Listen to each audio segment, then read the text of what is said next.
Hey, Jesse. Hello, Lindsay. What are you drinking today? I am drinking Vista Bay coconut rum with a little bit of seltzer. What flavor Vista Bay? It's the pineapple one you gave me. Yeah. Well, our guests don't know that. That's why I was like, do a little specific.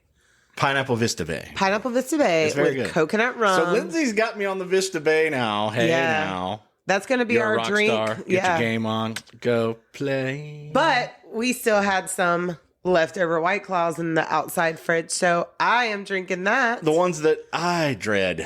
The mango. Yeah. And so I mixed those in my rattle cup with peach, mango White Claw with peach Celsius. And it's fucking phenomenal. Phenomenal. Now, if you get the 24 pack, I think it's mix number 3. Mambo number 3, not number 5. You get peach and mango in there. And if you mix those together, they're fabulous. Yeah. If you don't like those flavors apart, mix them together. Just put them in. It's good. Throw it in. Peach and mango is fabulous Mix together. it all up. Right. Mixing. Sir Mix-a-Lot. Yes. Yes. What are we drinking about over here? Today we're going to be drinking about Marvin Gaye. Are you talking about Motownville over here? Motownville. Yes. Motown's got... I just want to give a shout out, though. There's some light and some darkness. Before you dump in on Motown. everything Motown, big ups to the Funk Brothers. Yes. They were the ones that started. You've been plugging them to me since we've been together. If you like Motown, it's the band behind it that made it. Really. The Funk Brothers, give it up for them. I mean, honestly, we wouldn't have had Motown. If you like Motown and that style, the Funk Brothers made it happen. So yeah. Everybody else was just a voice. Really. They just threw them in the studio. Yep. And I love it. It's all amazing. Perfect chemistry. But that band, the Funk Brothers. And Berry Gordy, with all of his flaws, he put it all together. Yeah. So thank you. And now, I'm not sure. Marvin Gaye? Yeah, you have no idea, do you? No, I don't. No. Okay, I'm going to be honest, too. I ain't shitting on no Motown. I love it. It's one of my favorite genres. I heard about this 2 years ago, and I was absolutely shocked that I knew very little about a man's voice that I have heard my entire life. So that's why we were singing, Ain't No Mountain we were plugging, enough, Ain't No Valley taking a drink. Enough. Come on. Ain't no river wide enough to keep me from getting to you, baby. Yeah. Which one's your favorite, though? Well, I'm going to talk about that soon. Oh, so, yeah. I like My Girl, Let's but get Ain't No there Mountain, first. I think that was my favorite. My Girl is not Marvin Gaye, darling. Oh, no, it's not. That's the Temptations. That's the Temptations. Oh, I'm wrong. I'm on Yeah, I love the Temptations. I love the Temptations. Yes. I don't even know if they were on Motown label. They're definitely Motown. All right, hold on. We're going to Google it. Lindsay. That's like saying The Temptations. they are Motown. I'm just saying. Yep, they were on Motown. Motown. But they were also on Berry Gordy's separate label, Miracle, Warwick, UAR, Capital, Atlantic, and New Door. Yeah. So they were on several labels. Yeah. Marvin, he was on the Tamla label through Motown Records. Oh, okay. Yeah. So, I mean, but I'm talking like the dawning of the beginning of Temptation or the beginning of Motown, you know? So We tried to watch a documentary on Temptations, but it wasn't that great. Like, the story of the Temptations is great, but the documentary that they put together was not good. Yeah. I mean, even Smokey Robinson, they just fucking grabbed him up off the street. Smoke. We're going to talk about all these people, you know? So let's save it for the story. Oh, gosh. I'm And, ready. you wanna roll the intro? I'm not ready, but we'll roll it.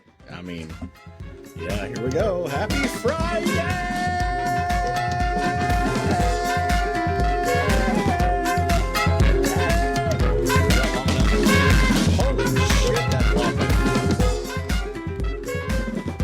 That is pumping, Lindsay.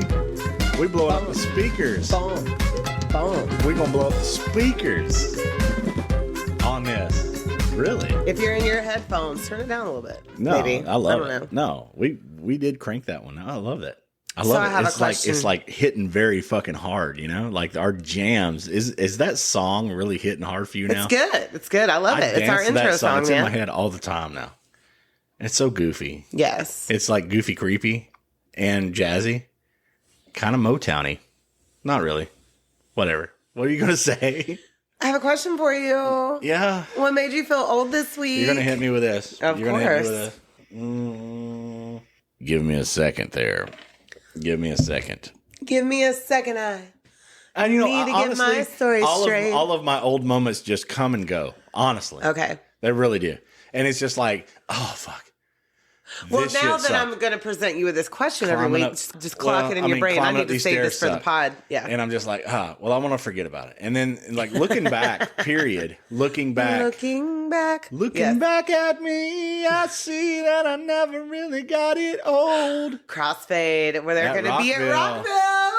Fist So, bump. I mean, well, looking back at like our 10th anniversary at Rockville makes you feel old, makes me feel old. I cannot believe it. And we're It's still been hanging out with all these kids. 8 years that came up in my So- 8 years since the day I discovered Avatar, when they blew my fucking mind, And I when they knew came out already. on And I stage was like, Lindsay, hang with on. Hail the Apocalypse. Dude, I was like, oh my God. And we've this seen them on band is stage, so and then we went and good. fucking hung out with them afterwards. And then we've seen them like 5 times now. Yeah, and he's like, "Can I veil your hat?" And I was like, "Yes." You They can were in the fucking have it." VIP. We hung Yeah. out with them. I was like, "There's the guitarist for Avatar over there playing in the Mr. Fan over there," and you're like, "No fucking way." I'm like, "Okay." So listen, I have to admit. How many no fucking ways have you told me? I have to admit. So Jesse finds famous artists out of the blue all the time, and Name I'm them like, off. See if you can name them all off right here. I'm not trying to brag, but I'm just trying to say you disassociate people around you sometimes, and you're like, "There's well, the fucking somebody top famous 3 right that beside I can you," think you know? of is Avatar. We were in, so that year, it was our second Rockville, and we had paid for VIP that year because we heard that it was good. And I do have to admit, when it was in Jacksonville, the You had that VIP pocket was worth you it. could go in, and that was the VIP You had pocket. better It was food a truck. cut through. It was a faster way to get through the festival. It was Yes. perfect. Rockville. Well, and you had come on. better bathrooms. You had better food trucks. Mm-hmm. And which I'm glad that they have made it not like that, because now we have food truck options for days Yeah. at Rockville. I mean, yeah. We Yeah, have for food sure. options galore. But that fried bologna stand needs to come back. In But Kentucky, we only seen that in Louder in Life, right? Yeah. Yeah. So No. That was Rockville 2023. But we found them in Louisville too, right? Yes. Yeah. And then Island Noodles always. But anyways, so I know for sure. So we were in the VIP area. We were cooling down after a 7-hour stretch of being on the rail. Lefty righty, we want it back in. Lefty, righty, Rockville. Come Yeah, they kind of back. have it though, but it's front and backy, Yes. so that you can just turn around. So you got a But front and it's back stage. still, it's a lot right now. Rockville is so overwhelming compared It's to what it used to be. huge. It's a big. But we still 5 rock stages. that shit. It's Yeah, whatever. I we're love good. you. We'll always Well, go. we're so seasoned now. It's just like we pick and choose, and Yes. if we don't, we'll watch a couple songs and we'll ease on. You know, Well, because we've seen so many so that of makes our. me feel old too, because we're like we are usually hanging out, left side, best side, closest to the fence we can get. Right. But- we're amped up, you guys. Yeah. So we're going to talk about this shit for a minute. Yeah. So we were cooling off VIP area, and we saw these dudes with dreads without their makeup on, because that's why I was like, that's not fucking them. And it was fucking Avatar. And so we have a picture of them, and it's one of the proudest moments of my life. But Jesse was like, that's Avatar. And I was like, no fucking way. Then He kind of came up to us. Yes. He was like, "Can I veil your hat?" Yes. It was the guitar player. one of the guitar players. And They've got two guitar players and a badass bass bassist. player. Yeah. All the guitar players are the best I've ever seen in my life. Ever. They're phenomenal. And they simultaneously swing their hair around. It's so beautiful. Yeah. And Johannes, I love you so much. And he was standing over there right beside us. We never even talked to him. We didn't get his attention. I know. We just hung out with so the rest stupid, of the band. but the rest of the band was fucking great. They were Yeah. hanging out with us. So then that's a picture really I good. treasure We don't have to forever. go for the voice mouth of the band, because there's a lot of people But I love influencing him. behind it. I love you, Johannes. Yeah, we do. So, and then the second time, which is probably the most iconic for me, we were going to our very first Ginger show. It was a very small venue, which we'll never get again with Ginger. The max capacity was like, 200, maybe 3. And we parked our car. We're walking to the venue. They had just left their meet and greet session, and they're walking towards us. Their tour bus was tiny. It was a little camper, and my whole world just blew up. And Eugene Eugene, the bassist for Ginger, grabbed my motherfucking cracked ass phone. I hadn't replaced it yet. I was like, this phone's paid off. I don't want to replace it yet. Grabbed my phone and took selfies of me and Jesse and Landon with all of them. And it was, and then so he took one with us, Tatiana, him, and Roman.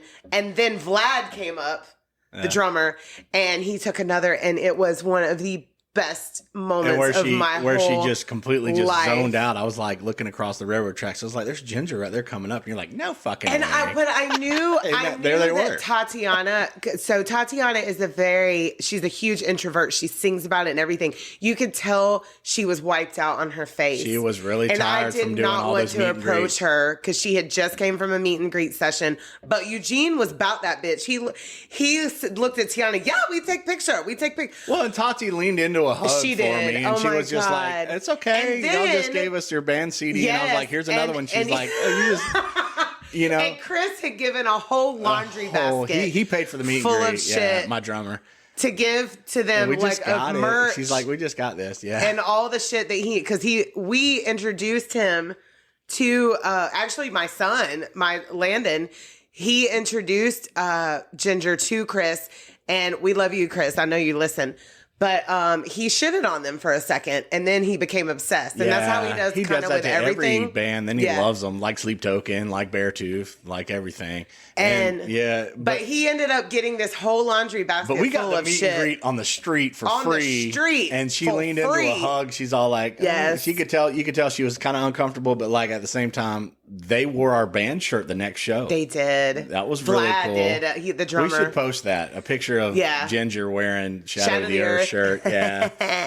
But it was funny because she was like, "Oh, I met your drummer. I thought he wanted to do my laundry." Yes, Yeah. I thought he wanted to do my laundry, and wanted me to do his laundry, and it was so funny.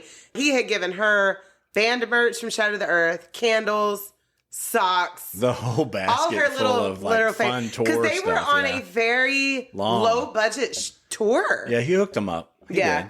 But that was one of the best shows of my life. We got to see the Browning great. and Sumo Psycho. Really good It was bands. a Really great good night. bands. Yeah. And like on top of that, so like Maria Brink, she blew me a kiss one time, and I was like, the video, and then Colby Shaddix. Yes. Right? Jacoby Shaddix. And then we walk up to Jose Mangan all the time. That's really cool. all the time. Yeah. So we got a bunch of pictures. So of him. if you don't know who we're talking about, so Maria Brink is from, in this moment, iconic sex metal band. Like she exudes sexual vibes. Just she's beautiful, amazing, witchy, queen. Sexual. Yeah.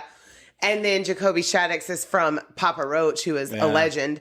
And he blew me a kiss. It's almost on every outing that we go. Like on we the back of a golf cart. Yeah. I was, oh my God, I almost dropped. I think we're dead. even on that. Like Maria and Jacoby had a cool ass song together too. That's really cool. And I got to hold Jacoby's hand. You did too. When he came over to our section to shake everybody's hand. And then Landon got to hold his hand. Up. He held him up and held his hand. Yeah. Yeah. So that's why we love Rockville so much. We're so fucking excited right now for Rockville. Yeah, this is our 10th anniversary of Rockville. So that does make me feel old though. Like 10 years of Rockville and then going and then you see all these ass kids and we're just like, fuck, I kind of feel old, but we're rocking harder and they don't know. They don't know. And it's like, because we belong to all the pages. Yeah. And you'll see all these newcomers that are like, they don't know this, they don't know that. And I'm like, oh, these babies. We'll help you. Yeah, we'll help you. And we're going karaoke in after each show, I think. We have a whole list of songs we're going to sing. Yeah, there's a big party afterwards each night. So we're going to do that. And we're going to have fun. Rockville's coming. And next weekend, we're going to be playing one of the voices that's going to be at Rockville, too. And I'm just so excited about playing this next band. But the band we're playing today is fucking amazing, too. So you guys, we are fired up about Rockville. We really are. Well, like I was saying, hopefully by our next episode, which will air the week before we go, or the week of Rockville, we will list all the bands that we're gonna see. Because we'll have our schedule line up and there's like a little app you download and then you click on all the ones you want to see. So it gives you reminders and you can see. who is going to play when. That way, if you have to choose between one band or another. See, we like to choose bands that we haven't seen. If they're going on at the same time with bands that we have seen, we'll check out a little bit of that, and then we'll go and check out the other bands as well. Because if like we watch a little bit of that band, we can be like, all right, we got that. Let's go over here and check out the end part of this. Well, because there's some bands that no matter how many times I've seen them, I still want to see them again. It's like Korn. Oh my God, I love you, Jonathan Davis. We're getting fucking so many bands this year. So if the coming to lineup Rockville, is though, quite by the way, overwhelming. If you're coming to Rockville, by the way, we're going to be doing a pod on Sunday. Sunday morning when we get up. After all the festivities, all the stuff, then we got one more day. So come and hang out Orange Lot at in Rockville. Yeah, so that'll be fun. Come hang out with us. Yeah. Say if you want to say a few words, we got you. Yeah, we're just going to talk about something pretty short and similar, to true crime, and we'll have everybody on. You can say hey. Yeah, because Jessie's bestie, she goes the night before we get there, and she picks our camping spot, and she does a great job. So. We'll be in a good spot. We'll let you know. Yeah. So we're hopefully geeked we'll up. be by the tunnel again. Yeah. But you have a whole ass story about fucking Marvin Gaye. I do. Here. But first, I want to say, got to say this every time, got to plug it. If you are new here, what we do is we have a drink. We talk about true crime. And then at the end of the episode, we plug a band that we're digging and that we think you should listen to as well. And I've really broken Jessie so far. And I'm on a Hunter S. Thompson fucking vibe right now. Yeah. Because I watched Fear and Loathing in Las Vegas. Yeah. And I told her we need to do some research on him because there's got to be some shit. So that's on my list now. Floral shirt and my pants here. I'm rolling like Hunter S. Thompson. And I wanted like something kind of tropical, something like I feel like he would have drank. And he likes guns like me. Well, and this is something that I'm going to continue to plug and this is our 30th episode. Oh, Dirty 30. High Dirty five, 30, Lindsay. High five. High five on So Dirty 30. I really want to plug our email. I really want you guys to give us we need more feedback. I want more feedback. Whatever you want us to talk about, like I have a list for days of cases that I have listened to or known about for years, and I just really want to talk to Jessie about. Yeah, you have enough material forever. But I want to hear what you guys think, and I want even if you have a story of your own, if you've been close to somebody, that's involved in true crime, email us. It is drinkaboutSomethingPod@gmail.com. Yeah, or go to the website. It's all on the website, right? But if you don't want to go to the website and you already have your platform that you listen to, send us an email at drinkaboutSomethingPod@gmail.com. And it's easy because we have YouTube, we have Spotify, we have so many different avenues. Any of them, we check them out. And if you send any messages, we're going to reply. Yes. And also, Lindsay, I was going to say that we have some merch going to be coming out. Oh, yeah. Soon. You sent me that yesterday. Yeah. And in our last episode, if you want to check that out, there's a reference to a song that I want you guys to let me know about, a Phil Collins reference, and let me know exactly what it is in my inbox. The first one to actually answer that correctly, my little joke right there about a Phil Collins song, I'll send you a free T-shirt. Yes. That's my promise. We got you. Over here. Yeah. And you'll have to email us your details at drinkaboutSomethingPod@gmail.com. Yes. Or you can go on the website or anything. I'm going to find it. And the first one that I find that answers correctly about their Phil Collins joke, episode 29 that we did, the girl in the box, check that out and let me know the answer to that joke. And if you love us, share us. Yeah. Tell everybody about us. We need it. And we usually don't really harp on this so much, but we're trying to build and go past this plateau. Mm-hmm. And we're over 750 downloads, right? Mm-hmm. And that's a big thing. We got a little badge for that on our Buzzsprout thing. So that's kind of cool. So I'm going to let you fire, though, Lindsay. I'm going to let you fire and puddle, and I'm going to laugh into this fucking plant and make fucking jokes. You might cry into the plant, too, a little bit. Yeah, because it's Motown. Yeah. Go ahead. God. Well, so most of us older folks know Marvin Gaye as an iconic soul singer and songwriter of R&B from 1957 to 1984. The most popular songs I know off the top of my head are How Sweet It Is, I Heard It Through the Grapevine. That's my favorite. I figured that was going to be your favorite. What's Going On? And Let's Get It On. If you have never heard of Marvin Gaye, please pause this, go listen to a few songs, and come back. We'll be here waiting for you. Yeah, you know what you can do? You can put that shit on and have some fun time. It'd be great. Yeah. Yeah, or whatever. So fun time music. It's making love music, Lindsay. But there's some darkness to it that I'm going to get to in this story. So if you pause this though before but Marvin Gaye's voice needs to be heard, and I'm sure, it's in our DNA. It's 100%. Yeah. We're millennials. We're elder millennials. It's in our DNA. Our parents were playing it. It was around. Movies for days. Movies for days. Especially Remember the Titans? Oh my God. Yeah. That's the one I thought of off the top of my head for, but it's also in Stepmothers or Stepmom. Is it Stepmom with Susan Sarandon and Julia Roberts? I don't know. Marvin Gaye's music is everywhere. It's everywhere. It's everywhere. It's good. But if you don't know, just pause this for a minute. Go listen to a few songs.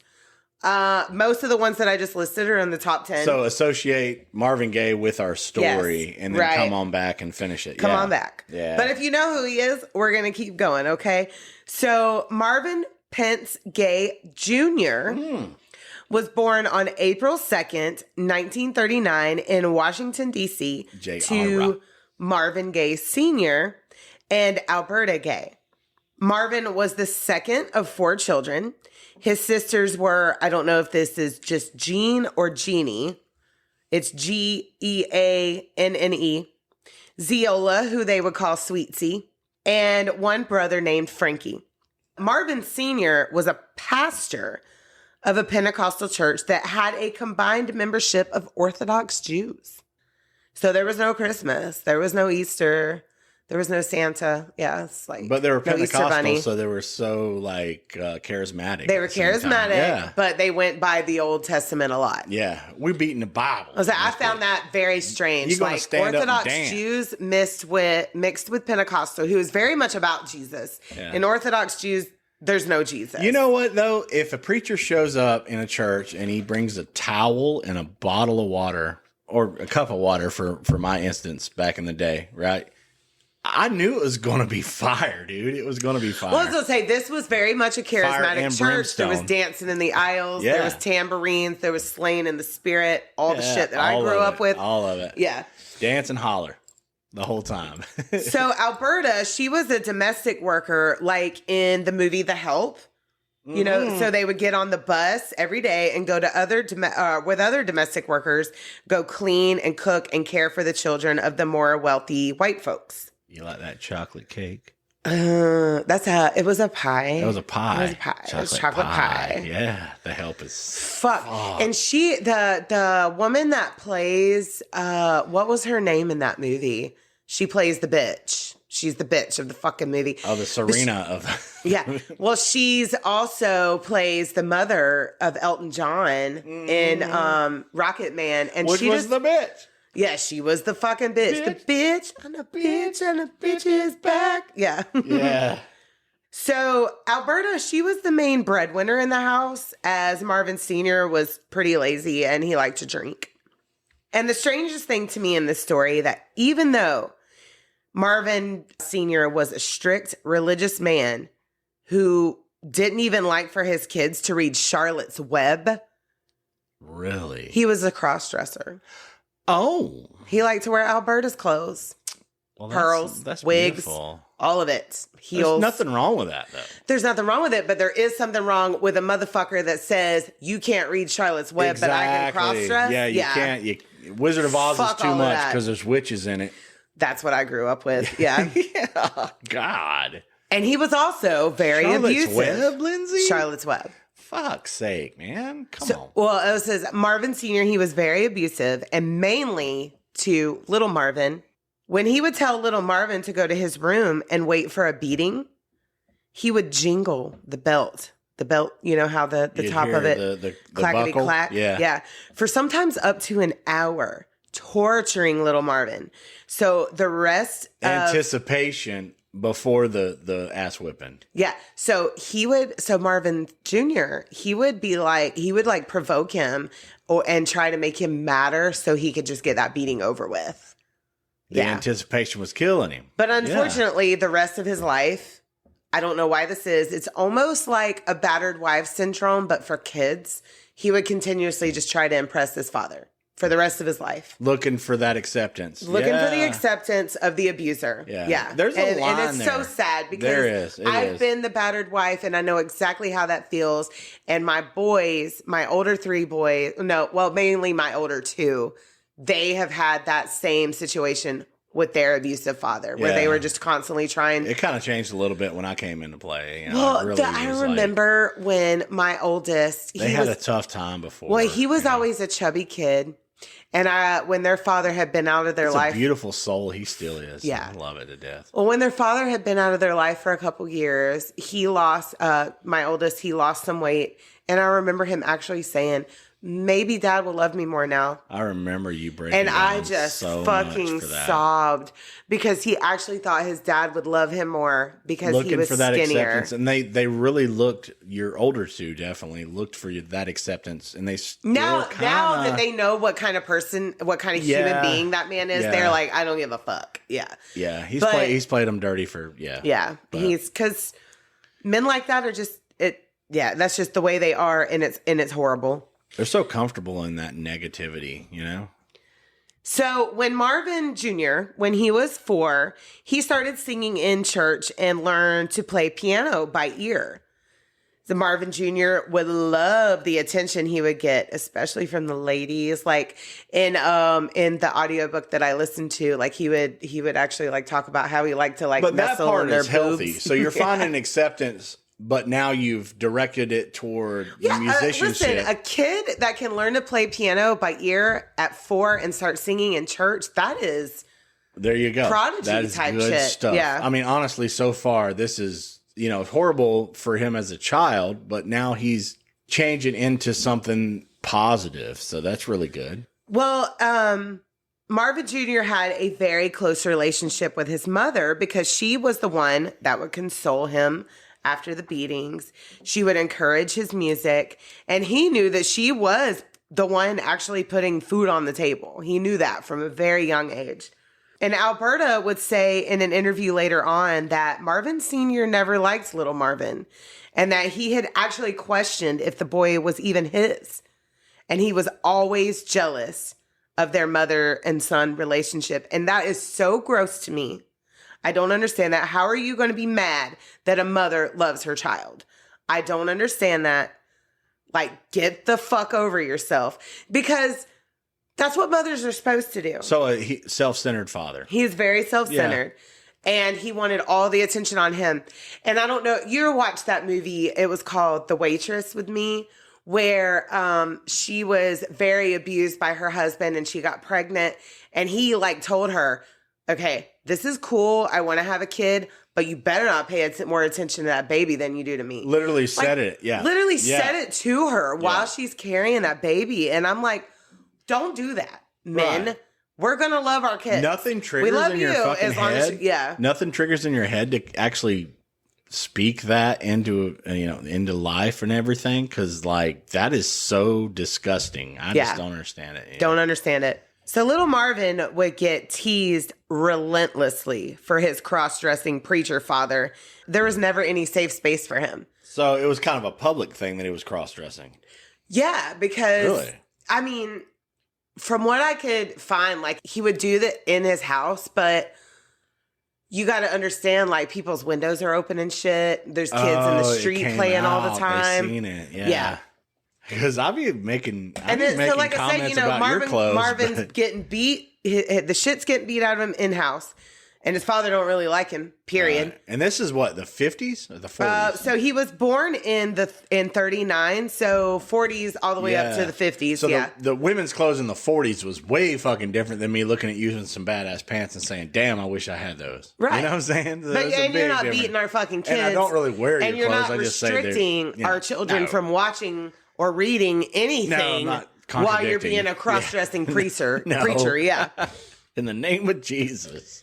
So this would actually lead Marvin to have suicidal thoughts starting in his teen years. He never did get that acceptance. Well, he didn't have a safe space. Yeah. He was he was getting teased outside of the home. He was getting beat inside of the home. And that's just terrible.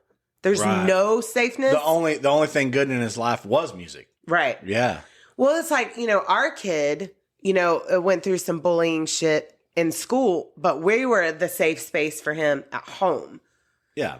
So when you don't have anywhere, and I grew up with this, when you don't have any safe space, it just puts a lot on your mind. A lot on your mind. Really See, does. I was a bookworm, and I would just get lost in books. That was my safe space. Yeah, and our only faults are, letting him be in like this freelance, wide open kid that can do whatever and be creative constantly. Mm-hmm. And then when he doesn't get that, he kind of comes back at us a little bit. Yeah. So we struggle with that. We do. Everybody has faults and flaws. We struggle with, on our part, with how free our child is for being creative. Because he wants to be 100% free, and he's only 11 years old. Yeah. You can't let him do that. No.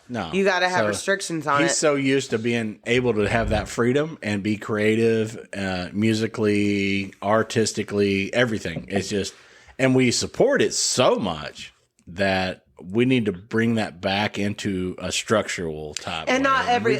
not everyone understands. Like there was a neighbor to the left of us. Yeah. They have a little girl, and he went over there dressed in his Leatherface shit, and it scared her. Where Silas is just having a great time. Yeah, in the middle of June, he's walking around in Leatherface stuff. And a lot of people love it and think it's hilarious, but some parents are like, "Get the fuck away from my kid." The 100 houses in our whole neighborhood, they know Silas, right? And he walks by and does his thing because we let him do his thing. But he also dresses as Angus Young.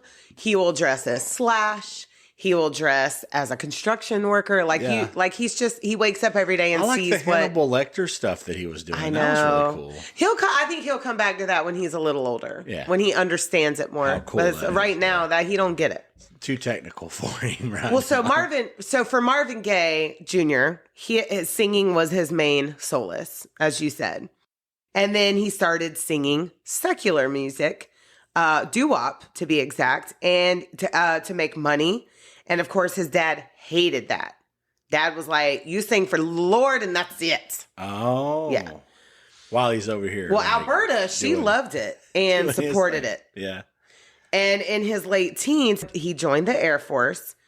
But instead of learning how to fly, they just had him peeling potatoes. And after 9 months, he was done with that shit. Oh, you know how acidic potatoes are when you peel like 100 of them at a time. Acidic, yeah. Your fingers are when I peel one bag of them, I'm like, I don't ever want to look at a potato again. You feel like you've done some fucking work just in one bag, but do it 100, 200. You're all day for 9 months. He did that shit all day, every day, different. And that was the 40s, the late 40s, different bases. Right? Like he would go to different, and that's all they had him to because unfortunately, black men weren't seen as equals yet. And, that's so bad. And he was probably like, I'm going to be in the military. I'm in the Air Force. I'm going to do But he was dishonorably, even though he only did 9 months, he was honorably discharged. Okay. Not dishonorably, right. But honorably discharged. So he got out of the Air Force and formed a group called the Marquis. And he works with Bo Diddley. You know Bo Diddley. We know Bo Diddley. Yeah, it's Gainesville stuff right there. And then he joined the Moonglows and gained the attention of Chuck Berry and the founder of Motown Records, Berry Gordy. Here we go. Yeah. Good stuff. So he started out playing drums for Smokey Robinson and Stevie Wonder. Really? Yeah. Then he played piano. So he had to start at the bottom and work his way up. Smokey and Stevie had already established their Motown. Oh, yeah. They were already touring. in. Yeah. They had made the records. But I have to say, but he's like a touring drummer with he would actually, hold on, let me get to where I'm going, and then I'll talk about this. Yeah. Okay. So, like I said, he would start out playing drums for Smokey and Stevie. Then he played piano. He did backup vocals, and finally started to write and sing his own songs. Now, he would get pissed off when he had established his vocals and his name and his abilities. He would actually get pissed off that Barry would put Stevie on instead of him or shit like that. He started to get really selfish because even though... Oh, the competitiveness. Right. Yeah. Even though he was really working so much his selfish. ways. He was trying to push his self and being competitive toward his music and his art and career. Right. Well, yeah. even though, like... I'm team Motown on even this. I know you're going to drop some shit on him, but I'm still so supportive right now. Well, Berry Gordy was an asshole. Okay. But, I mean, so... Even though Marvin was still trying to pay his dues, he was very aware of his own talent. Okay. Somewhat. Yeah. We'll get a little more into that. Yeah, he's like, my shit is the shit. You need to be playing my shit. Yeah, I get it. Well, during this time, he had also caught the attention of Berry Gordy's sister. Her name was Anna, who was 17 years older than Marvin. Oh, look at He was 20. She was 37. And in 1963, they got married. So that got him more into the fam, into the Berry Gordy fam, into the Motown, all of that, That marriage he got the full embrace of it. His career take off. For sure. So, and then at this time, he added an E to the end of his last name, the same as Sam Cooke had done. So his original name is just Gay. Love some Sam Cooke. Yeah, me too. And we're gonna cover him later on too. There's some shit that happened to Sam Cooke. There, Lindsay. So, there is so much true crime in the music world, and I do encourage you guys. This man does not need plugging at all, but I still think that his production of every single podcast, every episode that he does. So Jake Brennan from Disgraceland. If you want to hear about all the shit that can go down with a music artist, it's produced differently than us. Yeah. It's a production. What was the one you and I did from, what were we coming back from Orlando or Tampa or something? And Brandon Lee. We did Brandon Lee. No, we did another. We'll have to go back. Satchmo. Yeah, you're right. Yeah, it was Satchmo. Louis Armstrong. Yes, huge Louis Armstrong. For African Americans. So Disgraceland does a great job uncovering music true crime. Yeah, he's good. Look them up. Good. Yeah, and I enjoy that. I wish I could do that kind of production. I would need 2 more people. Well, I prefer what we're doing now. Yeah, but I'd have to quit my job and do at least 2 more people. It takes him 2 weeks to produce 1 episode. So they're phenomenal. Yeah.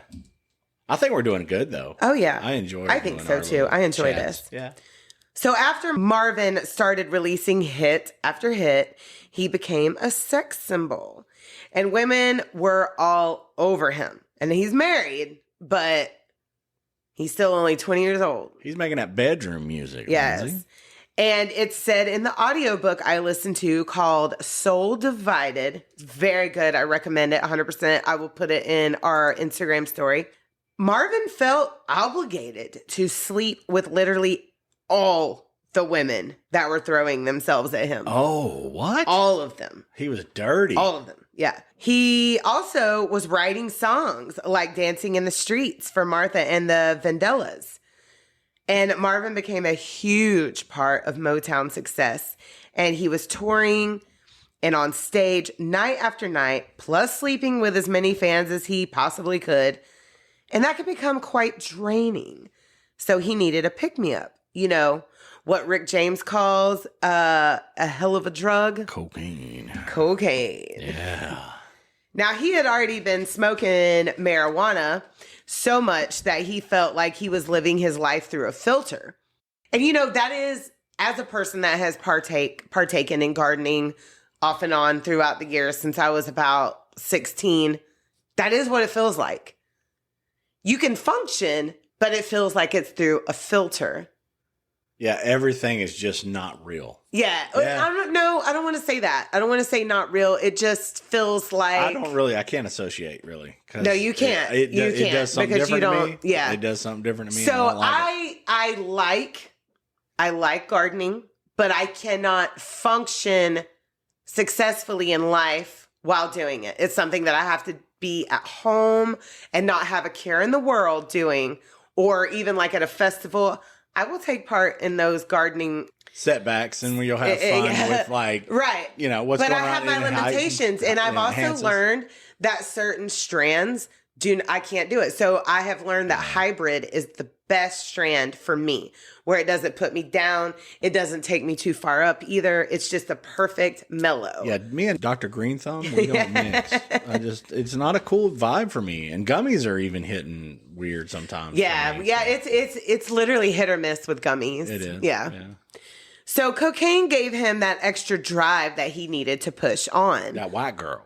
Yes, but then he became erratic, and my fucking autocorrect. So I put paranoid, but it autocorrected to paranormal. He did not become paranormal. He became paranoid. He was paranoid most of the time, and he would smoke more weed to balance it out. And that's just, it's a lot. That's it's a lot on your balance. body. That's a shitty balance. Yeah. You don't want to walk that line. But most people that use cocaine, they snort it. But Marvin Gaye, he would eat it. Really? He ate it. Num, num, num, num, num, num, num, num, num, num, nums. And I guess that worked for him. And cocaine also helped with the fact that Marvin actually hated performing live. Stage fright. Really? Cocaine made it go away. I figured he would like all that's the why fans going if and the feedback and all the girls. And well, all Johnny the Cash, he would love get and rid of his you know. stage fright through the pills that he was taking. We have an episode on that. Go back and listen. Yeah, check that out. So, I didn't know that dirt on Cash. That was crazy in Jamaica. Wow. Yeah.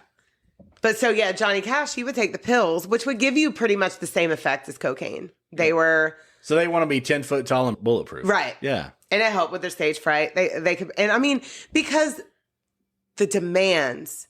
You guys, I don't know if y'all know how demanding it is to travel from one city to the next day after day and perform a show every day for an hour and a half to 2, sometimes 3 hours. If you're a headliner, yeah. We had Eddie Vedder for 4 hours when we saw Pearl Jam. He was in his fucking element. There was no opening band. It was just us and Vedder. Pearl Jam and Vedder for 4 fucking hours. Same with Stevie Nicks. Yeah.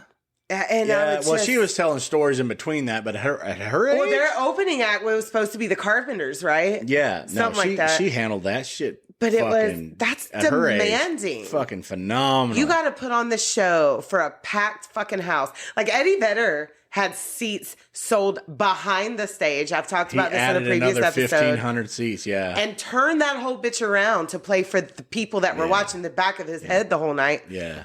It's a lot. It's a lot on a human. I forgot what episode we added that in, but we put a lot on entertainers and promoters and agents, and everybody puts a lot on entertainers, and they're just human beings. They're doing all they can to give back for their livelihood and the appreciation of what they've created. So they're gonna give back as much as they can, just like Green Day, you know? Right. So it's really phenomenal.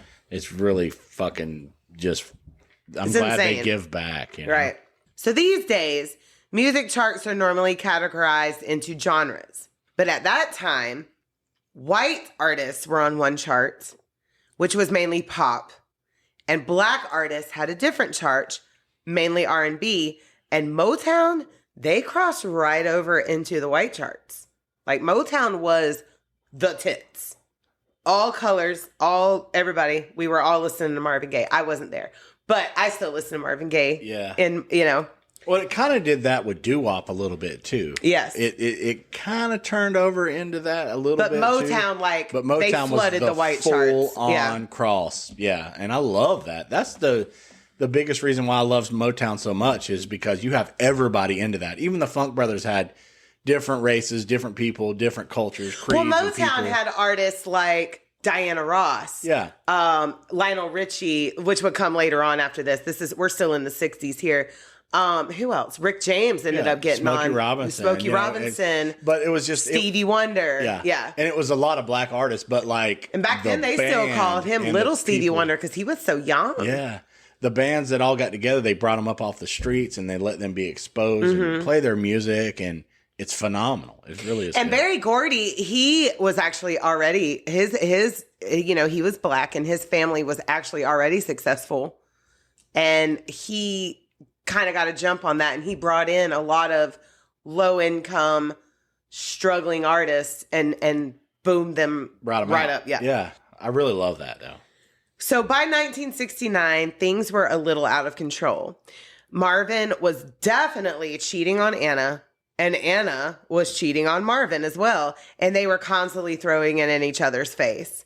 Marvin actually attempted suicide one night by locking himself in a bathroom with a gun, but was talked down by Anna's father. And this would happen many, many more times. So he had the road, and then when he got home, it was just drama. Right, yeah, like Mr. Gordy, Berry and Anna's father, he was like another father to Marvin because his own father was a piece of shit. Right. So Marvin would also freak out on his friends and family members and point guns at them and would disappear for days and weeks. And all the while, his success is growing and growing and growing with the release of I Heard It Through the Grapevine, which sold 4 million copies. Back then, it's huge. This is 1969, That's huge, yeah. That was the year of love. That was Woodstock year. That's Jimi Hendrix status, yes. Well, and almost in a different genre because Marvin was more soul where Jimmy was rock. Yeah. I have to associate rock with it because we love Jimmy too. Yeah. Love Jimi Hendrix. We could probably do something on Jimmy too. Damn. Oh, yeah. Well, I want to do a whole 27 Club month. Oh, yeah. Let's do that. With Kurt and Janice and Jimmy and all the other artists. We have a whole picture of them. Yeah. And who else was it? Jim Morrison. Jim. Yeah. There's a lot. There's a lot of shit in there in all of their lives that fall into the true crime world because true crime isn't just murder. It's also just shit that happens that people get involved with. That can be crime. Yeah. Well, and that fame and stardom and everything, it all pushes down on you. Well, especially so hard. back then, like we talked about with Johnny Cash, like these guys had a lot of demands on them to perform, and your body as a human being cannot handle that shit without something. Like there's days that I can't get through everything that I do in the morning and then I have to go at work at night without some kind of pump. And I do mine naturally. Like, well, I won't say completely naturally, like, but I'm drinking a Celsius or a coffee. I'm not snorting cocaine. Yeah. Some kind of motivation that you can put, you can be like, I'm going to drink this and I'm going to kick ass, Right. And that mental thing and motivation really helps out a lot, Right. Just a cup of coffee in the morning. Cup of coffee. Well, I start my day with pre-workout. So, you watch that dog that's been on there talking about a cup of coffee in the morning? No. Acting like Randy Savage and shit. Cup of coffee. Well, in the early 70s, Marvin's brother Frankie returned from Vietnam because 72, I think, was when Vietnam actually ended. So this was like right at 1970. Frankie returned from Vietnam and Marvin was horrified from his war stories. So he decides to write an album about it called What's Going On. A lot of veterans wouldn't tell them to anybody because it was so horrifying. Yeah. And he had to fight hard to get this produced because it was political. It wasn't sexy like everything else Marvin had already sang about. And it didn't talk about love. And it didn't talk about sex like his songs before. So this album and title track was released in January of 1971 and would top the Billboard chart, staying at number 2 for 5 weeks. 50 years later, this same album would be number 1 on Rolling Stone's Top 500. Wow. I looked it up and it's still number 7. Wow. Yeah. Lindsay, wow. Still number 7. So Marvin sang a lot of duets with other women like Mary Wells, Kim Weston, Tammy Tyrell, which she does the Ain't No Mountain. And Diana Ross. And then Diana Ross. Mm-hmm. And Marvin and Tammy were, they were iconic. That song is iconic. Right. They probably did tours together and everything. Yeah. Well, that caused a lot of jealousy with Anna. Oh. Yeah, all those duets with females, which, that happened back then a lot. Just think about Garth Brooks with Trisha Yearwood, like that. And, as a listener, you would think that those guys are doing something, but they're just meeting in a studio and doing a song. And, if they do it a couple of times on stage, on a tour or whatever. No, baby. Oh, that was a thing? Yeah, they're definitely, most of the time, through most of the cases I have really listened to, they're sleeping with their duets. No, come on now. We Yeah. just talked about Jacoby and Maria Brink. Come on. They I did said a back duet. in those days. Oh, in those days. In those days. Well, to me, though, my mindset is like they show up to the studio, they do the Well, song. look at Johnny and They June. might have this cool ass connection, you know, and do this song together and produce something Well, I that's was saying amazing. back in those And then days, they move on, it was a you little know, different it's back nothing- then. yeah. Now it's more a corporate type Yeah. union. Well, where they're just wanna going do in that the as a studio for the friendship, day. even if it's sexy Back as then, fuck. though, they were traveling it's just together. a They friendship, spent a and you're lot more just trying time. to put out something amazing, you know. Back then, they were spending a lot more time together, traveling together On the bus. Now they're just meeting up at a studio, recording each other's parts. That's my mindset. Yeah. So yeah, I get it. Yeah. Damn. So, okay, so we're in the 70s now, and Marvin had been living in a home given to him by Berry Gordy. And he kind of felt like Berry had given him pretty much everything he had, because he kind of had. But Marvin was making the money. He was putting in the work. But he wanted to move out to LA and bought a huge mansion for his whole family, including his hateful ass father, to move into. His family called this the big house. And even though his dad moved into this house, he hated that it was bought by his son that played the devil's music and still hated the relationship that Marvin had with his mom. His dad even refused an invitation to go on tour with him. What the hell? Absolutely not. If our kid makes it and says, come on tour with us, we going. We're going to do the whole tour. We going. Yes. We'll have a leave of absence and we'll be gone. But if Yes. our son's famous, I'm sure he'll get my own dressing room. That way I can put your clothes in it, Lindsay. Yes. You'll be wearing my fishnets. Yeah. You want to wear my skirts too, Boo? No, just your My shorty fishnets. shorts? No, not really. No. I mean, I got No. good looking legs, but no. You do have great legs. I'm very jealous of your but I will wear molecular the fuck structure. out of your fishnets, Yes. Lindsay. I'm a coal chamber style. Like, I work hard every fucking day to try to get my legs to look like yours do naturally, asshole. Sorry. Don't hate me. I don't at all. The top is a potato, though. God. And you have no ass. I do not. You don't envy want the that. ass. I but do you not want the ass, but I just want your legs. You Give me want your legs. from the ass down. Give them to me now. Pass the ass down. Well, Marvin and Anna's relationship would continue to decline. They were barely a couple at this point, constantly cheating, constantly hurting each other, but they still were married. Well, while he's working on Let's Get It On with Ed Townsend. Ed Townsend, do you know who that is? Yes. Okay. Yes. So he Yes. sued Ed Sheeran because of his similarities between Let's Get It On and Thinking Out Loud. Really? But Ed Sheeran's like, bitch, it's 4 chords. It's the same 4 chords. I cannot help that. Right. There's Oh, so yeah. many songs Yeah. with those patterns. Yeah. Well, Marvin is introduced to what he thought was Ed Townsend's daughter, but it was actually, okay, so he's introduced to Janice Hunter. And she comes and hangs out at the studio with her mom. I'm going to do a little side story on Janice that I did not write about. This is all off the top of my head. So Janice, she was the daughter of an addict. And Janice's mother so Janice's mother was white. Her father was black. So she was mixed, which was kind of looked down upon in this time period. Janice actually had to live in a foster home during the week, and Janice's mother would pick her up on the weekends and spend time with her. But by the time she was 14, Janice was like, I've had enough of this bitch that runs this foster home. I want to come home. So Janice's mother was like, all right, you're kind of at the point where you can kind of take care of yourself. Because, like I said, That's Janice so horrible. is so horrible. Well, from the time Janice was 8 years old, she was obsessed with Marvin Gaye. Like, 8 years old, all the way up. Fully in love. Finally, by the time she was 17, Janice's mother knew some connections and knew some people that were in the music industry and also actors and all kinds of shit. I don't know how she was connected. I didn't finish that audiobook, which is, it's Janice's book, My Life with Marvin Gaye. I didn't finish all of it, but I got some good pinpoints. So Janice is obsessed with Marvin from 8 years old. She finally gets to meet him at 17. Now, at first, it was supposed to be Marvin was supposed to come sing for her birthday. But as we'll talk about later on, he liked to skip out on shit like that. So he did not show up for her 17th birthday, but then her mother was invited by Ed to come to the studio one day when Marvin was going to be recording. And this is how Marvin met Janice. So Janice has been obsessed for 10 years now. So Marvin meets her and he's instantly smitten. And there were some problems here, though. He was 33. Yeah. She was 17.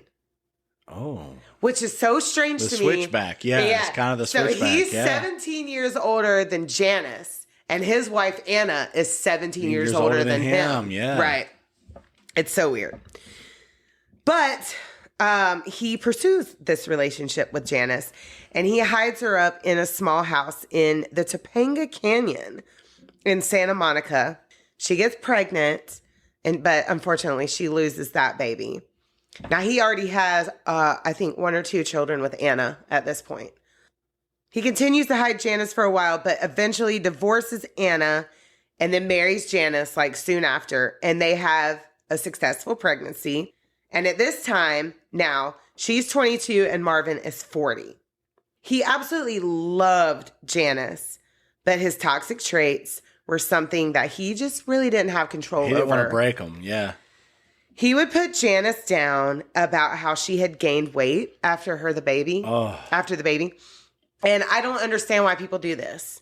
Now, you follow him as well, but I follow the Dalton Ain't Worried account. Yes, when Sacco is getting like big and he's like, I don't care. Right. That's just like me. Say, that's why I watch him so much. He is a lot like me. He's a lot like such a good dude. She's a lot like you with the little metal shirts and the cuteness. And she's in the background like, I'm just hanging with my man. And he's so happy and I'm happy because he's happy. They're successful now. And I love them. So many people, like, because I click on the comments, and even though I need to stop doing this because it actually like brings me down. I don't look at the comments on them. No. Because he's like, why is everybody hating on me when I'm poor? Now they're hating on me because I'm rich. Yes, I just saw that one yesterday. Also, bump girl, because me and you watched some of that, and we click on fucking. I love them. Well, so many people comment on Sacco's weight gain, or her postpartum body, and it makes me sick. She's so beautiful. Either way, Dalton had to make a video about it, her and he little was so sweet. Reminds me of you so much, Lindsay. But I just find it so sad. I really had to watch them because that reminds me of you. I relate to Sacco so much. Yeah.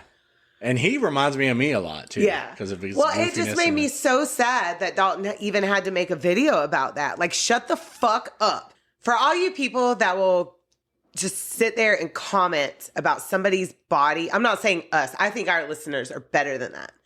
But if for some reason you're listening to this episode and you will down somebody's body, don't do that. Yeah. It's hard for a lot of women to bounce back. I love that couple so much. They remind me of us so much. Well, it's like I have never been thin. And after having 4 kids and trying to achieve my body goals in my 40s, it's hard. It's like swimming against the current.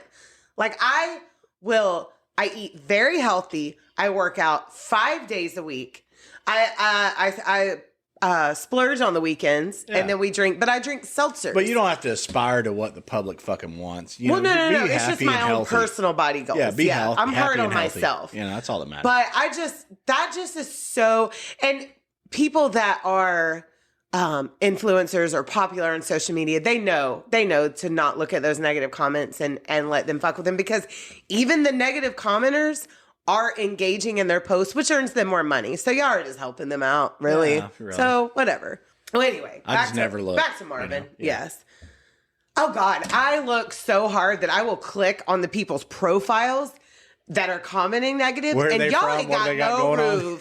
Y'all ain't got no room to fucking talk. Shut the fuck up. So far, though, Lindsay, this whole story, I've just been riding the fucking wave of supporting Motown, and even Marvin Gaye, he's a shitty fucking dude for doing stuff with women. Gordy, and I don't get a lot into Berry Gordy, but he was a shitty dude as well. Yeah. I mean, Motown Records, though, is very successful, and they gave us a lot of good music. So I'm going to leave it at that. We can still love Motown. It's okay. Yeah. It's okay to love Motown. So you're fixing to drop bombs, though, here in a minute, right? On Marvin. Well, it's not on Marvin himself. Just let me tell the story. Okay, yeah. All right, go ahead. So anyway, like I said, back to Marvin. So he would show all kinds of toxic behaviors. And in later interviews, he actually admits to it. And he's very sorry for it. But like I said, he really didn't know how to control it. He was eating cocaine, doing all the bullshit, and that just made him a different person. He would actually swerve the car on purpose, acting like he was going to kill the whole family. He would cheat and actually encourage Janice to cheat on him. Like, he would have fantasies about her being with other people, and he would encourage her to do it. He would actually book the hotel rooms for her to get it on. He wanted that with toxic shit around him. Right. Now, I did not know this, but Marvin was in a rivalry with Teddy Pendergrass. Really? Who was also under Teddy P. Teddy P. Teddy P. And Janice has an affair with him. And Marvin nearly stabs her over it and wanted to take his own life well, saying, "This love is killing me." Now, what? It is speculated that Marvin Gaye Jr., our star that we're talking about here, he struggled with his own sexuality, and there are rumors of him sleeping with other men. And some of these men were men that he pushed Janice into having affairs with. Wow. Richard Pryor. Richard? That's just a speculation. I'm just saying that I've heard that in a few things that I've listened to about Marvin Gaye. Huge activist, huge movie star, huge. Richard Pryor was an abusive piece of shit too, though. He had some dirt on Richard. Demons. Yeah, I love him to death, though. We wouldn't have Eddie Murphy without Richard Pryor. We wouldn't have fucking Gene Wilder, man. Like, I love. No, he brought Gene up. Okay, he really did. As far as comedy, but that black and white combination of combo is one of the best things I've ever watched in my life. It's so abrasive, and you can't do that. What's the other one that I like? Hear no evil, see no evil, speak no. Yeah, you can't do that now. You cannot do that now. Fucking Blazing Saddles. Could you imagine them putting out something like Blazing Saddles now? No, canceled. But we needed that. We needed that for our DNA. I mean, I get it. People move on, generations move on, and it's not acceptable. And it's not right for us to think, and you and I never thought that that was appropriate by any means. But the comedy that come out with it, because people were just, they used race and everything very loosely. I like it was just comedy a joke because we didn't see it that way. I like comedy that makes fun of issues that are going on in the world because it makes it a little more lighthearted. Yeah, and people hold that so dear and being so charismatic toward, well, you can't do that, you can't say that. Dude, this is a joke to us because we don't think that way, you know? So that's why that flew off. Blazing Saddles I didn't think that way, so it was just a joke. You know, I know that they were saying jokes. You know, even Cat Williams says a lot of shit like that. And it's just it's a fucking joke. Like, I can literally recite most of his stand-up word for word. But he uses a lot of races and everything that everybody holds on to as a joke because we don't live in that. Well, Cat has also predicted a lot of the bullshit that we've seen unfold over the last couple of years, too. Yeah. And I'm like, Cat Williams said that shit. I'm like, yeah, about Diddy, the Nostradamus of the fucking of our age, you know. Well, I mean, when I got obsessed with him in the late 2000s, when he first started getting really popular, I did of course, I did a whole Google research on him. He was a child prodigy, so he's very smart. Oh, he's fucking insanely smart. Yeah. And he understands, just like us, he has that same brainwave thought where it's just like, if you're going to say all that bullshit, we're just going to laugh about it because it's bullshit to begin with. Like Dave Chappelle, you know?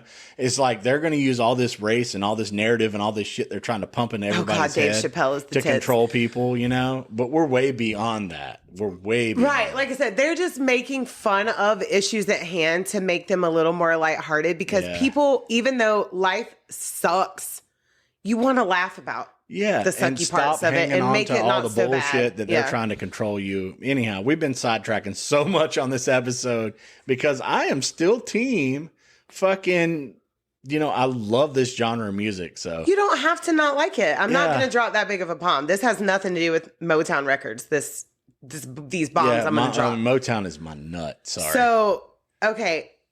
Like I said, even though he was pushing affairs on Janice, like almost pressuring her to have them, he did not approve of Teddy Pendergrass. After this, After, like, he pulls a knife on Janice and almost ends his own life right in front of her, Janice left him.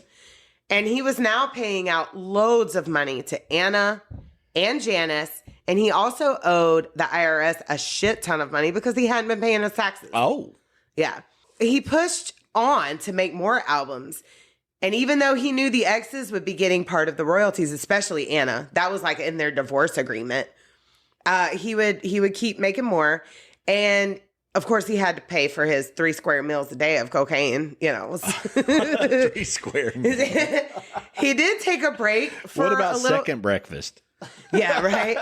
Now, he did take a break for a little bit. It wasn't very long. And he wanted to play football. Really? Yeah. So he would also disappear. He did this quite often. And he went to Hawaii for 7 months and lived in a van. Wow. Lived in a van. I want to go to Hawaii and live in a van. I would too. Yeah. Especially when you're trying to avoid all your creditors and people that you're having to. That would be a great escape. Bye. So all the tumultuous fucking shit that he's created, really. It just keeps building up on him. Like he is putting out successful content day after day, but he's still owing money constantly because he's got first of all, he's got a very expensive habit. He's got 2 people that he's got to pay out alimony and child support to. And then he's not paying his taxes. So his debt is just racking up constantly. Yeah. So he eventually went on tour in the UK, but his performance anxiety kicked in once again, and he didn't show up for many of these performances. Like, he would tell his bus driver, don't pull in. We're not going to perform tonight. We're going to go party. Or he was like, you know what? Just keep driving, because he wouldn't be able to do it. Wow. That's tough, though. I mean, and one of these pressure, one of these performances included performing for Princess Margaret that he ducked and dodged. Ducked and dodged on Princess Margaret. And she was the cool, hip princess. Like, she liked to party. She loved Marvin Gaye. Right. And what she was like the die before Princess die. Yeah. Yeah. What I learned from the audiobook I listened to about this, what had happened was he was postponing his appearance. And they were just constantly like, Princess Margaret's people was like, please come, please get here. Princess Margaret is waiting. You don't want to leave her waiting. Well, when he finally was like, all right, I'm going to the venue. It was raining. The bus got delayed. And then literally as he's pulling up, it was midnight. And Princess Margaret had been like, I'm done waiting. And she was leaving. Oh. And then when he got on stage, they pulled curtain like 20 minutes into his performance. Yeah. Wow. Well, this was a huge story back in the day. Like, it was on headlines everywhere that he snubbed Princess Margaret. Yeah. Now, after this, he ended up spending a lot of time in Europe, actually around almost 3 years.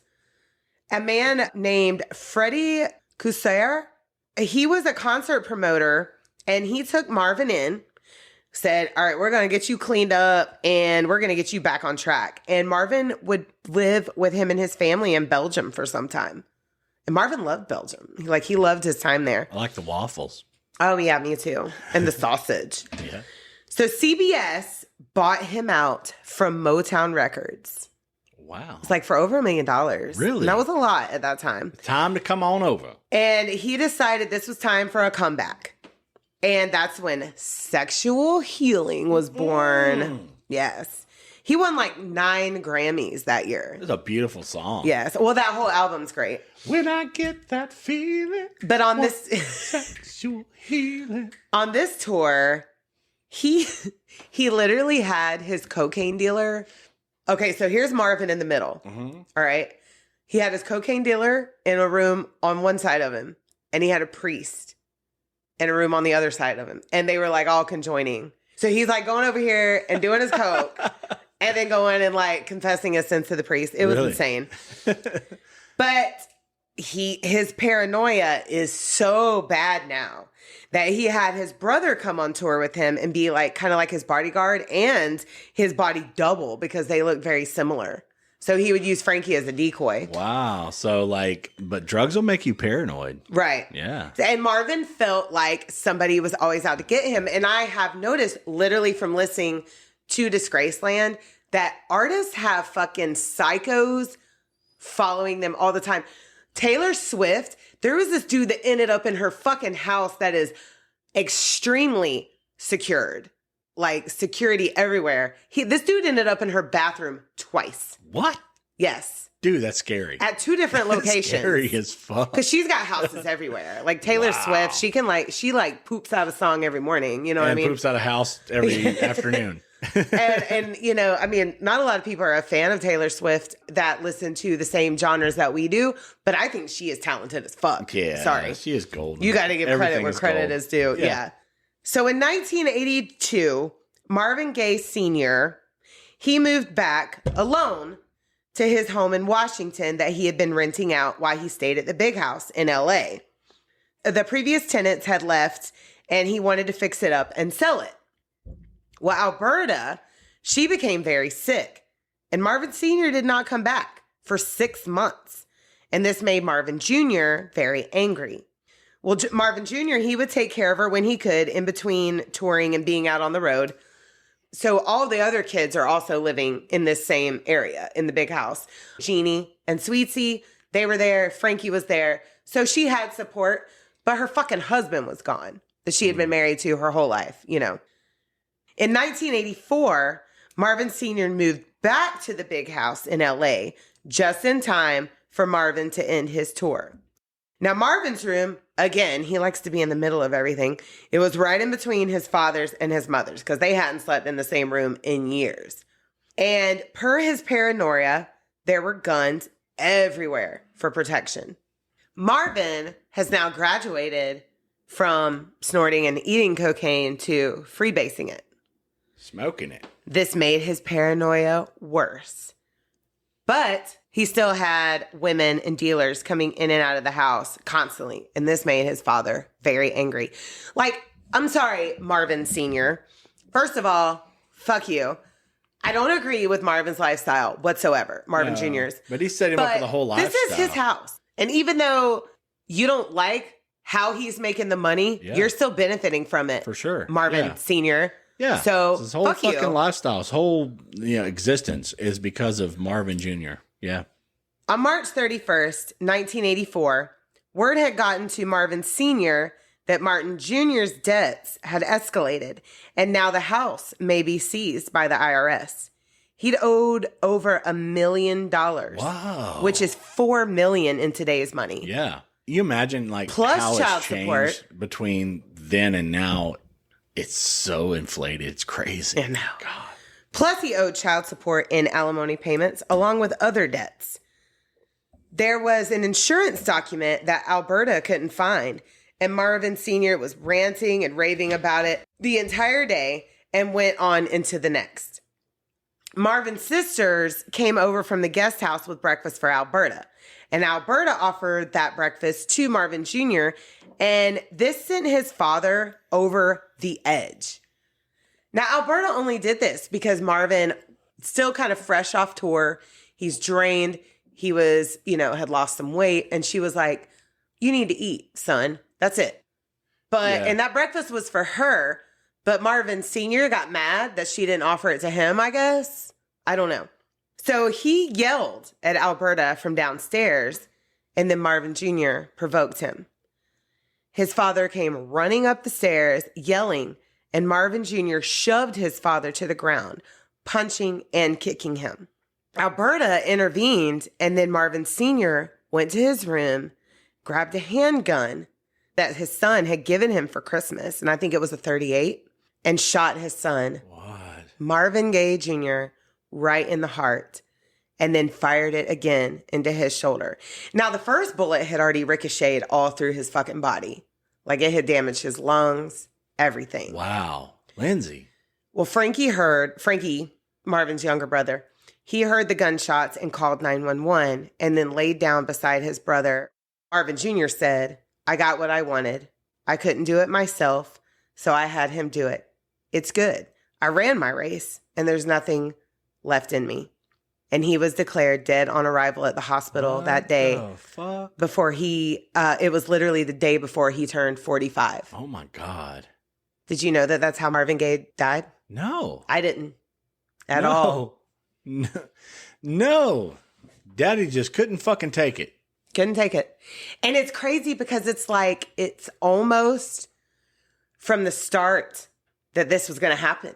eventually. Well, it's like, you aspire to please your father and you can never get there. You can't get there. And then he murders you. Murders you. What the fuck kind of salad is that? Right. God. Well, Marvin Sr., he would claim that Marvin Jr. had lost his shit and he was just protecting himself from his son who was high on cocaine. Well, it was also found that Marvin Sr. had a walnut-sized tumor on his brain. But it was known, and he had said it on many occasions publicly, that if Marvin Jr. ever raised a hand to him, he would kill him. Really? And it's just, that's fucking horrible. That's fucking horrible. Yeah. Junior did some shit. Oh, he did a lot of shit. He didn't take care of a lot of shit, but he didn't really do shit to bring up something like that. He didn't. He set his dad up for fucking success, gave him a house. Well, and all of his lifestyle. Even Marvin's successful life was just in pure turmoil the whole time. He was always in debt. Drama. He was always in drama. So while he was home from tour, the tour was he was abusive himself. Yeah. And he became abusive himself. He was abusive to Anna. He was abusive to Janice. I could see like the whole and there were other side home pieces afterwards. Like you do your tour and you come home and it's just drama. Well, and there was other side pieces that would come out and say that he had mistreated them as well, Marvin Jr. Oh, he was slinging everywhere. So yeah, he was slinging. Sexual healing. Yes. So it gives his music just a little bit of a different. Yeah. When Let's Get It On came out, and he was dating Janice, like she was 17 years old, and he was singing that about her. Yeah.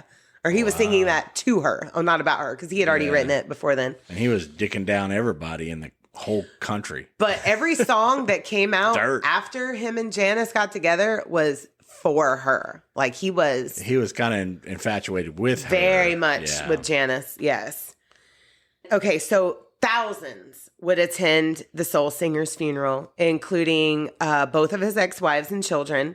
And his band played his music. And I think it was like an 18-piece band. Like he had a huge band. Right. That played I bet behind the Funk him. Brothers were there too. Probably. Yeah. Stevie Wonder and Smokey Robinson both sang. And the next day he was cremated and his ashes were spread by his family along the sea. Wow.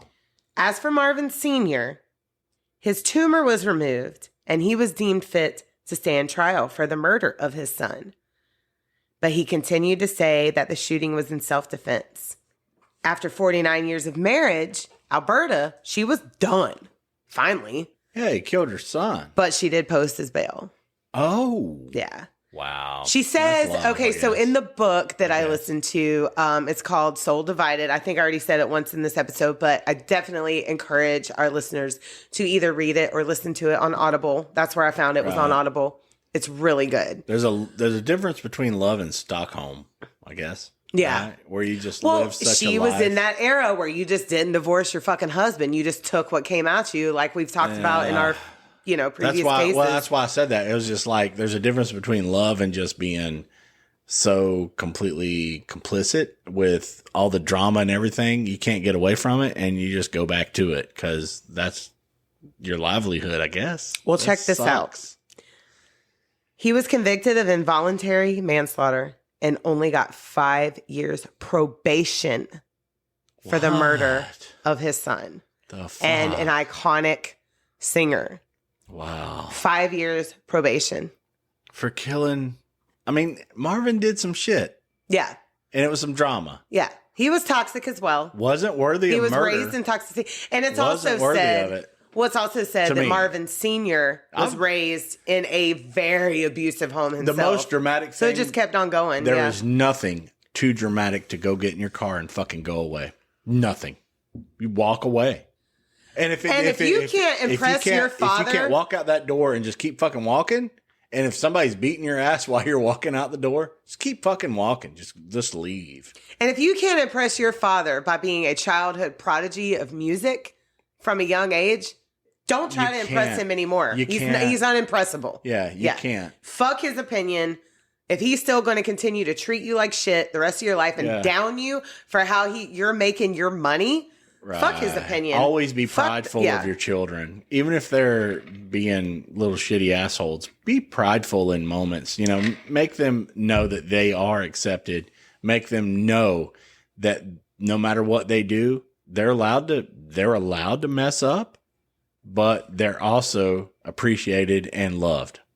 Always look at them and show them that you're proud of them, no matter what. Well, that's like when I have rough days with Silas.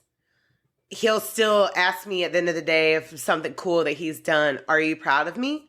And I will tell him, I'm very, very proud of your creativity, but we need to work on your respect and your actions towards me and your father. Right. Because those need to be corrected, but your creativity is on point. We always support the pride of his creativity and his self, like his presence and just life and livelihood and what he comes up with. We're proud of that. But you're allowed to be disciplined. You're allowed to be, a kid, and you got to learn. And that's all I always bring it back to is just teaching. Right. But that concludes our story of Marvin Gaye Jr. R.I.P. Yes. And I love it. Rest in peace, because you sure didn't have any while you were on Earth. And I'm so sorry for that. No peace. No peace. Well, thank you, Lindsay. You are something else over here. You're trying to throw shade at one of my favorite genres of music, but I mean, it's just, I love it. But he wasn't. Berry Gordy could have been a different person too. I mean, yeah. And thank you guys for listening so much. There's also one more audiobook that I started. I didn't finish, but it gave me a lot of insight into Janice. It's called My Life with Marvin Gaye by Janice Gaye, and it's really good. I mean, what I listened to so far, I listened to the entire book of A Soul Divided. It's about 6 hours on Audible. I get so charismatic when it comes to music because I love Marvin Gaye. I love Johnny Cash. This is our second artist that we've done so far. And we're going to do more because we're very passionate about music. Yeah, and I'm on team, we were on Team Cash. That is one of your favorite groups ever. Johnny Cash was your favorite artist ever. Marvin Gaye was one of my favorite. And it's because of his story. Like, it's so fascinating to me. Yeah. And this one was too, because I'm like, these iconic artists that we follow and this talent that we praise and worship, they are just human. Yeah. They're just human beings. And looking at the big picture and touring and what it takes to actually get on that stage, I understand all of the drama and the bullshit. Well, and sometimes you can do it healthy, it's hell for them just to put their art out into the world. It's a lot for them to deal with. And they can't, some humans, talented or not, cannot deal with what the world demands of them after fame. Right. And okay, so the book that Janice has put out, it's called After the Dance, My Life with Marvin Gaye by Janice Gaye. And it's really good. What I listened to so far, I'm going to continue listening to it. So check all that out. Yeah, and that one is almost 8 hours. Wow. Yeah, it's on Audible. But Divided Soul is from front to finish amazing. Wow. That's really good. Thank you, Lindsay. You're welcome. I want to try to play some music now. What band are we plugging this week? I have a cool ass band. AITA is Ada. I'm just excited. Or about AIDA. AIDA, but they're fucking phenomenal. Oh, I'm excited to hear that. I got this cool ass song called Out of Reach, so I'm gonna play that shit right now. You guys check it out and follow this band. We're gonna share the link and all that stuff. Check them out. Check them out.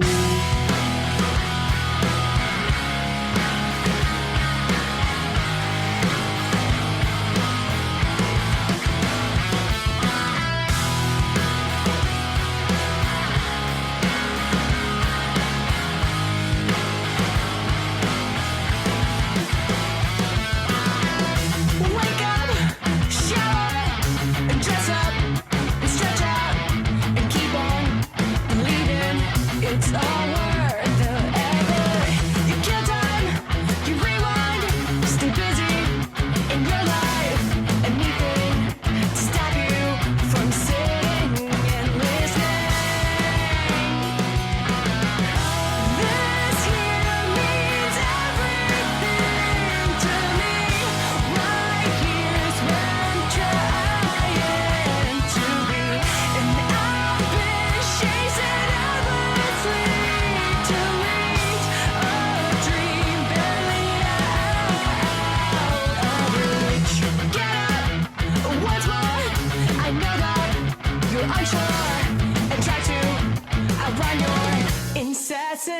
Dilemmas I may have to give up outdated projections and trying to keep up with all of these pressures. This here means everything to me. Right here is where I'm trying to be, and I've been chasing endlessly to reach a dream barely out of reach.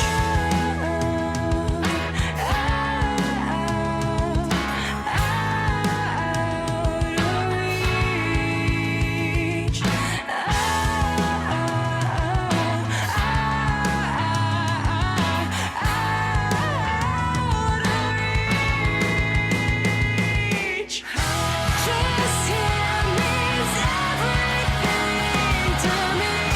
Right here is where I'm trying to be, and I've been chasing endlessly to reach a dream barely out of reach.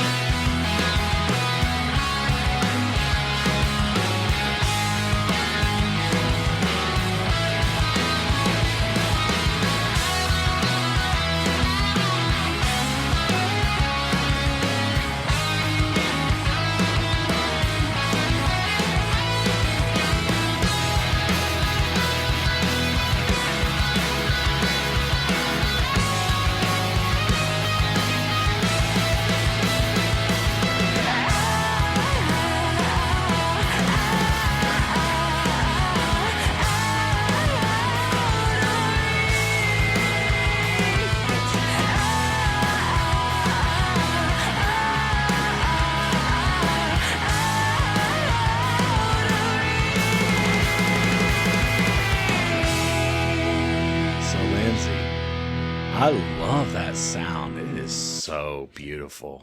Very cool, very groovy. Very cool. It was like Dancing with Ghosts. But reach out to us and let us know how to pronounce you guys correctly. AITA. I want to say AITA. Yeah, out of Baltimore.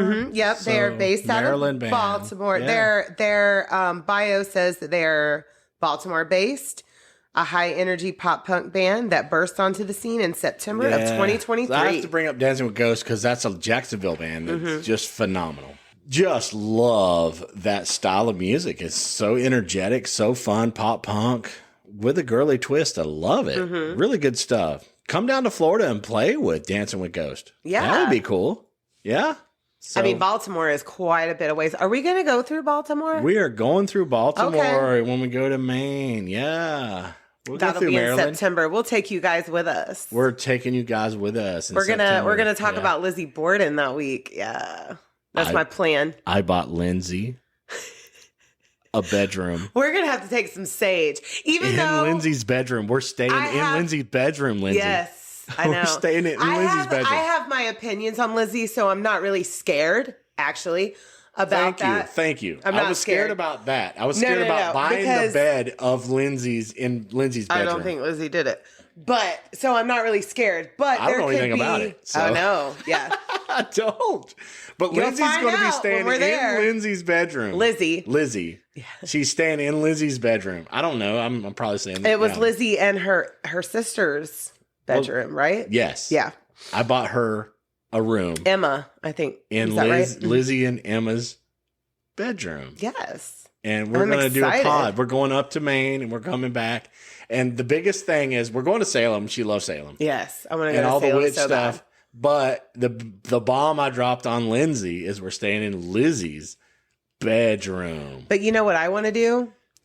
If this reaches you guys, so Elena and Ash from Morbid, Jake Brennan from Disgraceland, I know both of y'all are Boston based.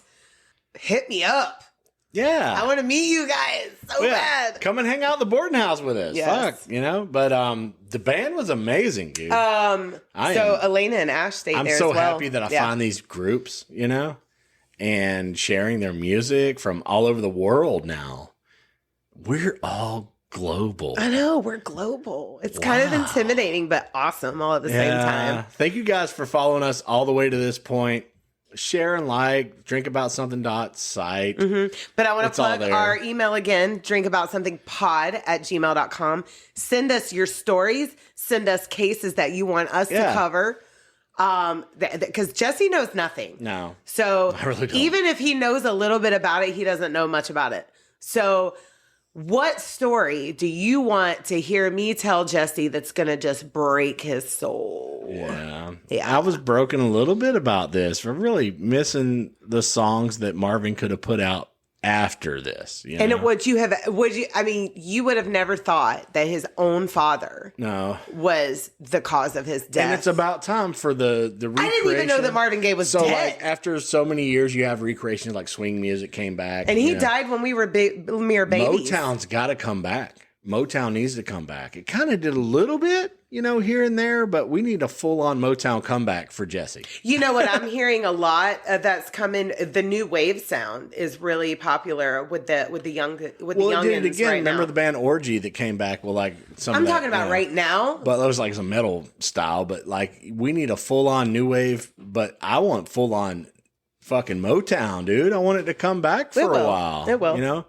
And people doing like just groups and playing big band orchestrated fucking grooving music needs to come back. Some funk. Yeah, Motown needs to come back with the awareness that we have today about how to treat people. Yeah, that was great. Good story, Lindsay. Yeah. But I got my rattle cup because I'm still drinking about this because this story, like it saddened me. It really did me too. It really did. And I was kind of plugging a whole bunch because I'm on Team Motown and I'm somber right now because we missed an icon that shouldn't have went away. Because so I don't agree with everything that my father taught me at growing up. I don't agree with all of those beliefs, but I still had a great, caring father. So it really saddens me. Like even with my older 3 boys, it really saddens me when a man has a father that's not good to them, or anybody, a man or a woman, that are constantly trying to seek that person's approval that they'll never get. Yeah. Because that person is just a selfish, awful human being. I support that approval because you don't want that to be a backlash for later on's child. You support that approval? What do you mean? I support approving kids. Oh, yeah. As far as, you know what I'm saying? Like, you're saying that you want to approve the kids, not your parents' approval. Like, you had had some drama and stuff growing up, and so did I. But I always fall back on, yes, we do support you. We do love you. We do approve of you. You're validated, Mm-hmm. And you got to do that. But you got to let them be creative. We let our son be too creative sometimes without being And we've let his creativity and his awesomeness cloud our punishment sometimes of things that he's done wrong. We do because we want him around us because he's so awesome. He's so cool. But he's got things to work on, but that's just being a kid. And we're working on it. And it can really get to me at times because I've had such issues out of all my children that it puts a toll on you. Yeah, as far as kids' struggles, let us know what your kids' struggles are too, because ours is 11. Mm-hmm. Our youngest child together, our child together, and the youngest, the youngest 11, of 4. He is creative beyond the point of adulthood. Mm-hmm. Sometimes, but he struggles with academics. Yeah. And so that's the problem because we do homeschooling and Lindsay helps out so much with that.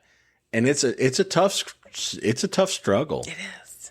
So, especially when I'm trying to keep a structure and a schedule the same as a school day, even though we get done with our stuff much quicker than a school day because I'm teaching one child, not 30. So that makes, spread out. Just getting him to stay focused for those 2 hours makes me really appreciate what his teachers in the past have went through where they have 6 hours of my child. But on our side, we always stay positively motivated. Teachers aren't paid enough. No, they're not, Lindsay. They're not. But hey, thank you guys for tuning in so much. we love all the fans and follow-ups and feedbacks and all the F words. Yes. Followers, feedbacks. And fuckery. Because Lindsay be throwing some fuckery here.